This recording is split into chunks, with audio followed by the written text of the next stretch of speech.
Assalamualaikum warahmatullahi wabarakatuh. Bismillahirrahmanirrahim. Alhamdulillahi rabbil alamin. Wassalatu wassalamu ala asyrafil mursalin wa ala alihi wa sahbihi ajma'in. Rabbi shrah li sadri wa yassir li amri wa hlul 'uqdatam min lisani yafqahu qawli. Rabbi zidna ilman warzuqna fahman. Alhamdulillah, syukur kita kehadirat Allah Subhanahu wa taala, pada hari ini kita dapat lagi menyambung pelajaran kita dalam pendidikan akhlak. Pelajaran akhlak darjah 2 yang akan menyentuh tentang adab berpakaian dalam mata pelajaran akhlak. InsyaAllah sebelum kita mula, kita sama-sama membaca doa sebelum belajar. Bismillahirrahmanirrahim.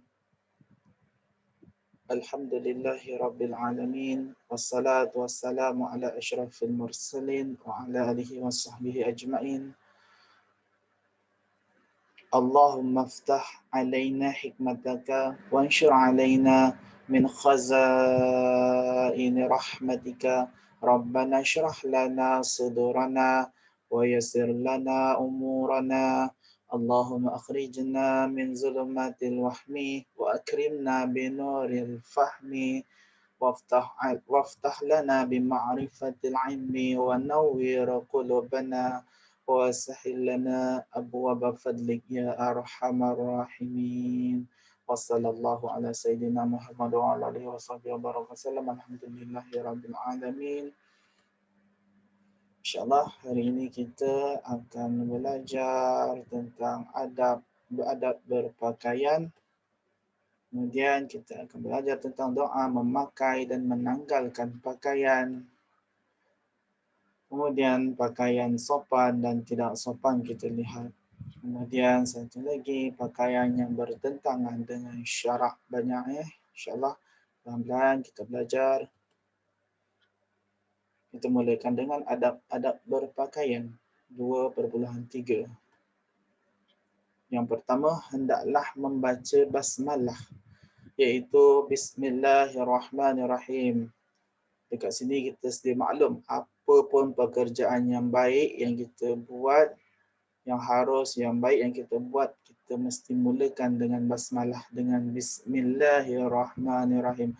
Apa sahaja pekerjaan, daripada pekerjaan yang kecil hinggalah pekerjaan yang besar, dimulakan dengan Bismillah. Apa sahaja, kita sebagai orang Islam, kita mulakan dengan Bismillah. Kedua, mulakan memakai pakaian itu dari sebelah kanan. Kalau pakai baju, masukkan dahulu lengan tangan kanan, masukkan tangan kanan. Kemudian masukkan tangan kiri.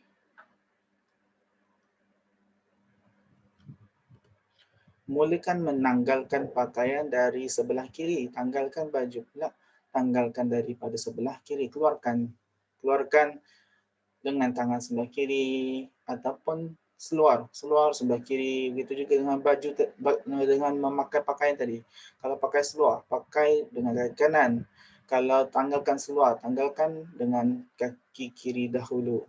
Kemudian yang keempat, memakai pakaian yang bersih dan kemas. Ini sunnah Nabi. Nabi memakai pakaian yang bersih, kemas, wangi lagi Nabi SAW. Memakai pakaian yang menutup aurat. Ini adalah wajib. Memakai pakaian yang menutup aurat. Menutup aurat wajib. Kalau tidak menutup aurat, hukumnya berdosa. Kemudian, doa memakai pakaian dan menanggalkan pakaian. Kita lihat doa apa ni dahulu. Yang pertama, sebelum memakai apa jua pakaian, hendaklah membaca doa seperti berikut. Bismillahirrahmanirrahim. Alhamdulillahilladzi kasani hadha wa razaqanihi min ghairi haulin minni wala quwwatin. Ini adalah doa memakai pakaian. Kita tengok artinya. Artinya, segala puji bagi Allah yang memberikan pakaian ini sebagai rezeki daripadanya tanpa daya dan kekuatan daripadaku. Kita tak ada daya dan kekuatan. Pakaian adalah rezeki daripada Allah Subhanahu wa taala.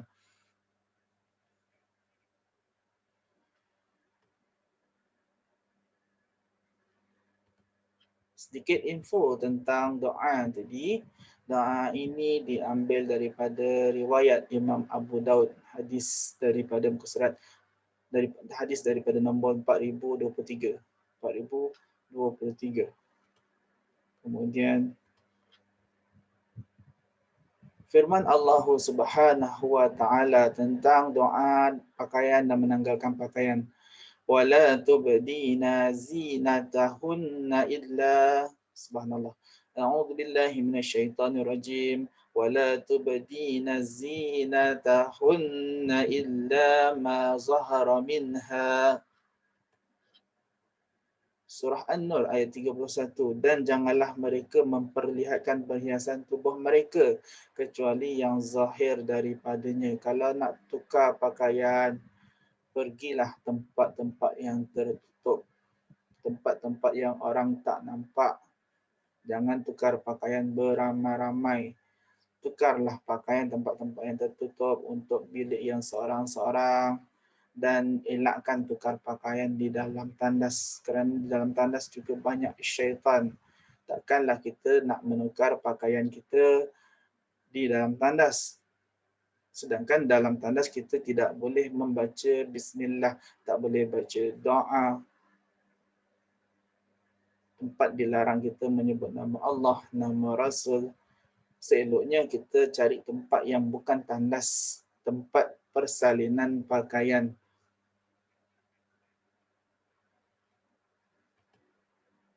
Yang kedua, apabila kita hendak menanggalkan pakaian, doa hendak menanggalkan pakaian, bacalah doa ini. Bismillahilladzi la ilaha illa huwa. Artinya, dengan nama Allah yang tiada Tuhan selainnya. Kita lihat, ni doa. Doa menanggalkan pakaian. Doa ni juga ada menyebut nama Allah. Dengan nama Allah. Bismillahilladzi la ilaha illa huwa. Kalau macam saya sebut tadi, takkanlah kita nak menanggalkan pakaian di dalam tandas, nak memakai pakaian di dalam tandas, sedangkan kita ada doa-doa hendak memakai pakaian, hendak menanggal pakaian, sekurang-kurangnya kita baca bismillah. Takkanlah kita nak membaca bismillah di dalam tandas. Oleh itu, elakkan menukar pakaian, menanggalkan pakaian di dalam tandas. Kalau dah terpaksa masuk dalam tandas, tukar, jangan baca apa-apa. Baca sebelum masuk tandas, baca doa sebelum masuk tandas. Baca bismillah dan baca sebelum doa masuk tandas di luar tandas. Kalau dah terpaksa, tukar pakaian di tandas. Kemudian kita lihat ada dua orang, lelaki dan perempuan. Ini menunjukkan pakaian sopan dan tidak sopan. Yang pertama, ciri-ciri dan contoh pakaian yang sopan mengikut syarak. Dua gambar ini mengikut pakaian mengikut syarak. Kita lihat, tidak jarang. Kain ini tidak jarang, tidak menampakkan bentuk tubuh badan. Kain ini tidak ketat, tidak nampak bentuk tubuh badan, tak ketat. Seluar yang menutupi lutut, seluarnya labuh hingga ke buku lali, tidak sampai lutut sahaja. Seluar yang menutupi lutut ini, seluar ini mestilah daripada pusat sampailah ke bawah lebih lutut. Kalau menutupi lutut sahaja, yang lain tak tutup, tak guna juga. Seluar daripada pusat hingga ke lutut, lebih labuh antara buku lali hingga bawah lutut. Kemudian kita lihat lagi bagi perempuan. Tudung menutupi dada. Tudungnya labuh sampai ke siku lengan, siku tangan, menutupi dada. Kemudian tidak jarang pakaiannya tidak nampak kulit, tak jarang.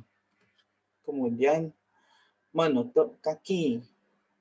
Perempuan kalau di dalam rumah ada orang lain ataupun di mana-mana sahaja di tempat di luar rumah, pakailah stokin. Kalau tak ada orang yang selain daripada adik-beradik, selain daripada ibu bapa, pakailah stokin supaya mereka tak nampak aurat. Pakaian yang sempurna untuk aurat, tambah lagi dengan stokin. Kemudian menutup kepala. Ni namanya tudung. Tudung menutup kepala. Kemudian menutupi pergelangan tangan. Tutup sampai pergelangan tangan. Jangan nampak lengan tangan. Lengan tangan sampailah pergelangan tangan itu adalah aurat. Yang boleh nampak cuma tapak tangan depan dan belakang sahaja. Dan labuh bajunya. Sampai ke bawah punggung, sampai ke lutut dan labuh lengan tangannya. Kemudian potongan yang longgar dan labuh. Potongan bajunya longgar, labuh tak ketat. Ini adalah contoh pakaian yang sopan dan mengikut syarak. Kita lihat yang ini. Yang kedua, ciri-ciri dan contoh pakaian yang tidak mengikut syarak. Pertama ni gambar perempuan, kedua gambar lelaki. Tengok apa katanya tentang gambar perempuan. Tidak menutup dada, sampai bahu saja dia punya tudung. Tidak sampai ke lengan tangan. Kemudian pakaian yang singkat, pakaiannya singkat, paras punggungnya pakaiannya dan ketat. Nampak bentuk pinggang, nampak bentuk kaki. Kemudian tidak menutup kaki dan terlihat aurat. Nampak kaki, nampak aurat. Sedangkan orang perempuan yang boleh nampak muka dan dua tapak tangan sahaja, kaki tidak termasuk yang boleh dinampakkan oleh orang perempuan. Ini adalah aurat. Muka dan dua tapak tangan adalah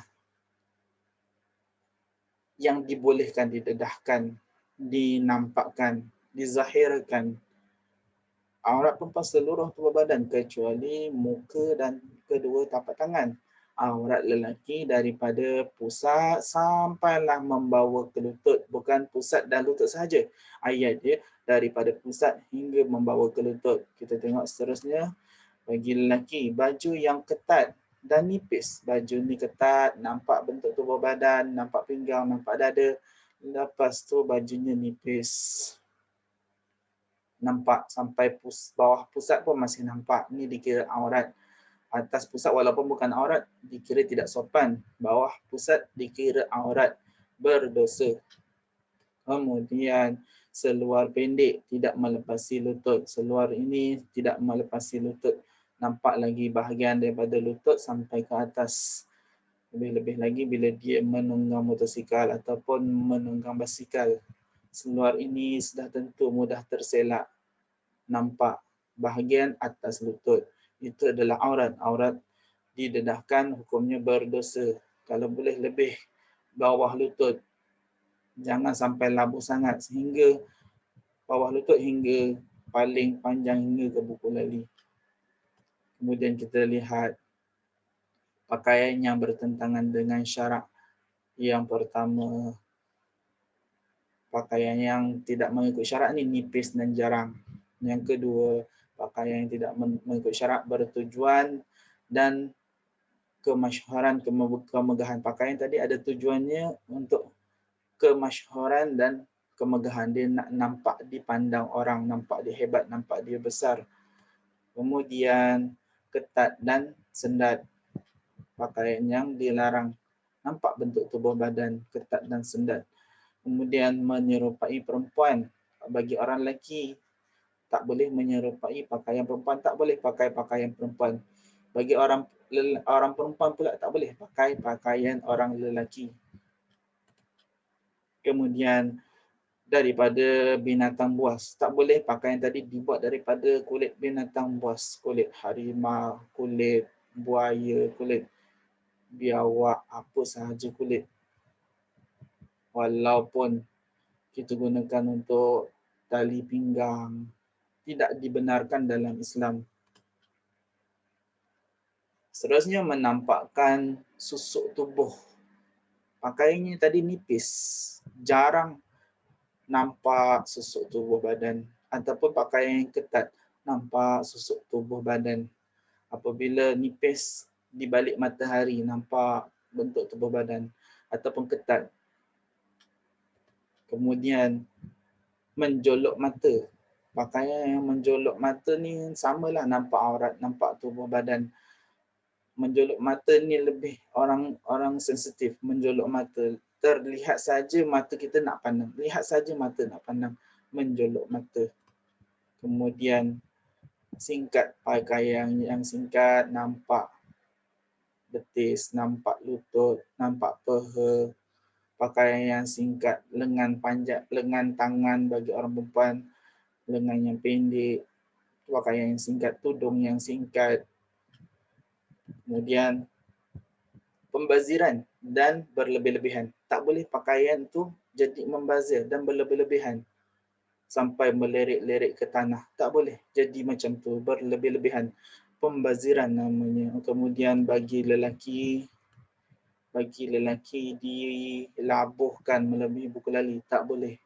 Ini menunjukkan orang tu takabur, riak, melebihi buku lali. Tak, orang lelaki tidak boleh seluarnya kainnya melebihi buku lali. Dan dalam sembahyang juga dituntut kainnya diangkat sedikit, nampak buku lali, ataupun kakinya, seluar kakinya dilipat hingga nampak buku lali. Kemudian bagi lelaki juga dilarang memakai emas atau sutera atau emas. Tak boleh, bertentangan dengan syarat lelaki. Diharamkan pakai sutera, diharamkan pakai emas. Pakai emas ke, rantai emas ke, gelang emas ke, cincin emas ke, lelaki diharamkan. Emas diberi hanya untuk orang perempuan. Sekian, terima kasih. Kita akhiri pelajaran kita pada hari ini dengan doa selepas belajar. A'udzu billahi minasyaitonir rajim. Bismillahirrahmanirrahim. Alhamdulillahi rabbil alamin wassalatu wassalamu ala asyrafil mursalin wa ala alihi wa sahbihi ajmain. Rabbana la tuzigh qulubana ba'da idh hadaitana wa hab lana min ladunka rahmah innaka antal wahhab. Ya Fattah ya Alim, iftah qulubana futuhal arifin. Allahumma inna nastaudi'uka ma 'allamtanahu farduduhu ilaina inda hajatina ilaihi wa la tunsinahu ya rabbal alamin. Wa sallallahu ala sayyidina Muhammad wa ala alihi wa sahbihi wa baraka sallam. Alhamdulillahi rabbil alamin. InsyaAllah selepas ini saya akan bagi soalan kuis. Sila baca kita anda di pelajaran 2 bab adab berpakaian. Assalamualaikum warahmatullahi wabarakatuh.